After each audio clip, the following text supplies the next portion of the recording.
En 2025, Elon Musk a perdu. Pas une bataille médiatique, pas un trimestre raté. Il a perdu la guerre du volume mondial. Pour la première fois de l'histoire, Tesla n'est plus le numéro 1 mondial de la voiture électrique. Un constructeur chinois l'a dépassé. Son nom, BYD.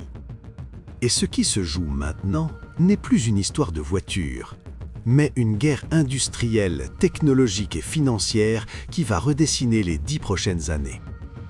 En 2025, un basculement historique a eu lieu sous les radars du grand public. Pendant que les médias parlaient d'IA, de guerre commerciale et de tensions géopolitiques, le leadership mondial de l'électrique changeait de main. Le héros de cette histoire n'est pas Elon Musk, ce n'est pas Tesla, c'est BYD, un groupe chinois encore inconnu du grand public il y a 10 ans, aujourd'hui numéro 1 mondial du véhicule électrique à batterie. Pendant plus d'une décennie, Tesla a dominé le marché électrique sans partage. Tesla invente le marché moderne du véhicule électrique. Tesla impose les standards, autonomie, logiciel, recharge. Tesla devient une icône boursière.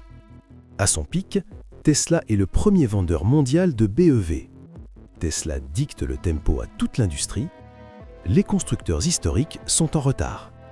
Et surtout, Tesla n'est pas perçu comme un constructeur auto, mais comme une entreprise tech. Tesla ne vend pas des voitures, Tesla vend une vision. Pendant que Tesla fascinait l'Occident, BYD construisait en silence. BYD, ce n'est pas une start-up, c'est un fabricant de batteries, un industriel intégré, un mastodonte de la supply chain. Fondé en 1995, soutenu très tôt par Warren Buffett. Intégration verticale totale. BYD contrôle les batteries, l'électronique, les moteurs, la production. En Chine, BYD fabrique ses propres bus électriques avant même que Tesla n'ouvre sa première Gigafactory. Voici les chiffres. Brut, froid. Vente mondiale BEV 2025. BYD, 2,26 millions de véhicules, plus 28%. Tesla, 1,64 million de véhicules, moins 9%. Ce n'est pas un trimestre, ce n'est pas un effet saisonnier, c'est une année complète. Pour la première fois, Tesla n'est plus numéro 1. Regardons l'Allemagne, le cœur industriel de l'Europe. Allemagne 2025, Tesla, moins 50% d'immatriculation. BYD, x8 en un an. Tesla recule là où BYD avance. Ce n'est plus un problème chinois, c'est un problème global. Aux États-Unis, le mythe s'effrite. Contrairement à ce qu'on entend souvent, les subventions n'ont pas disparu. Elles ont été resserrées. Origine des batteries, chaîne d'approvisionnement, revenus des acheteurs. Résultat, une partie de la gamme Tesla devient inéligible au crédit de 7 500 $. Des concessionnaires Tesla aux États-Unis ont vu des clients annuler leurs commandes après avoir découvert qu'ils perdaient l'aide fiscale. Model 3, Model Y, deux best-sellers, mais deux modèles anciens. Face à eux, BYD déploie Seagull, Dolphin, Seal, des voitures moins chères, plus segmentées, pensées pour chaque marché. Tesla vend une gamme, BYD vend un système industriel. BYD annonce des recharges ultra rapides. C'est réel, mais partiel. Important. Ce sont des démonstrateurs technologiques. Pas encore un standard industriel mondial. Message clé, BYD avance vite, mais ne survend pas la promesse. Tesla, robotaxi, IA embarqué, autonomie totale, robot humanoïde.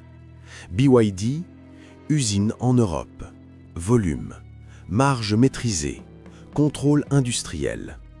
Tesla fait un pari binaire.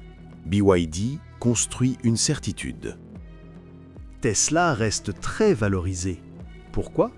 Parce que Wall Street ne valorise plus Tesla comme un constructeur auto, mais comme une option sur l'IA.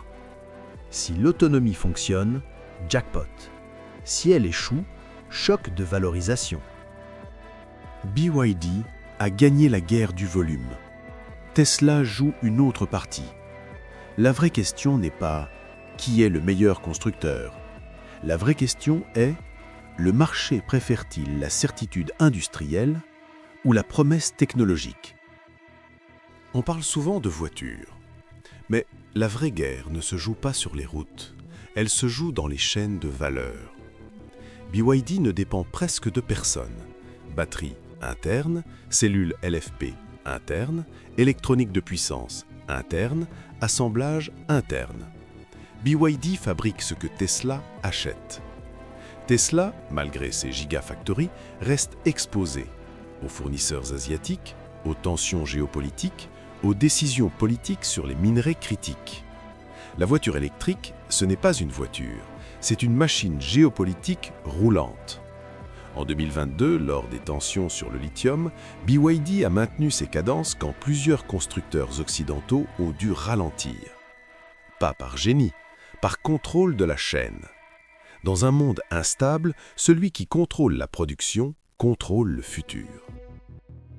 Il y a un scénario que personne n'aime évoquer, parce qu'il dérange.